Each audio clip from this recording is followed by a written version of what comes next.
How's it going, guys? JP here. Welcome back to Body Bags. This is week number 43. Of course, we are doing permanent theme weeks every week now, and we're pretty much taking turns picking the theme weeks. This week was my pick, actually, which was little creatures, tiny terrors, whatever you want to call them. Stuff like, ghoulies and critters and trolls and all kind of other little type of monsters. So I decided to just go with one in my collection that I haven't seen yet, and that, of course, is Blood Gnome from the year 2004. I have it in a little 3-pack here with Satan's Little Helper and another film called Spliced. And this pack was super cheap. Decided to give it a shot. I liked Satan's Little Helper enough, so I was like, Blood Gnome. I like little creature movies and stuff. Super low budget. Follows a kind of like a crime scene investigator, photographer kind of guy who kind of uh, spirals into the world of bondage and murder as he is trying to, research these murders that are happening. He meets a girl who begins showing him the lifestyles and things of like bondage. And he's, trying to learn more about that because the murders are related to that. Uh, Things like blood sport, where they like have sex and like blood and like play in it and stuff. Weird kind of shit. Um, and there's like kind of these little gnome things that he can only see with like infrared camera, but he can't record them because the camera's broken, but he can still see them.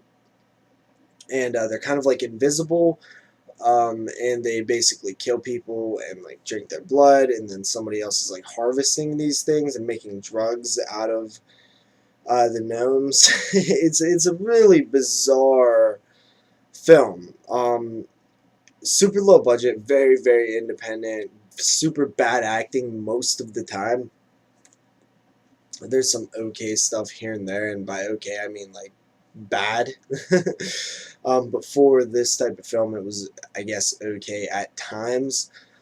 Um, it's more like a softcore porn than a movie. I mean, there's a lot of like nude scenes and bondage stuff.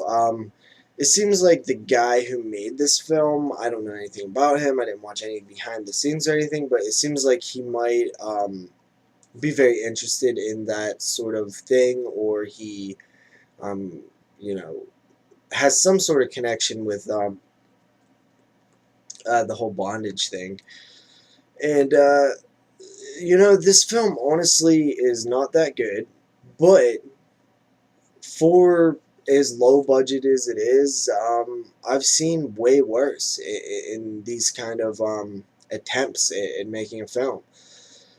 And the creatures actually look pretty damn solid, and that is very rare when you're talking, these kind of budgets. Usually a lot of CGI and stuff, but they go pretty much, pretty practical on the creatures, and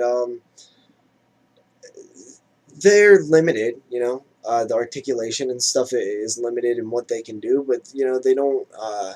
They film it in a way to where it's less noticeable, which definitely helps. And when the creatures are on screen, it's awesome.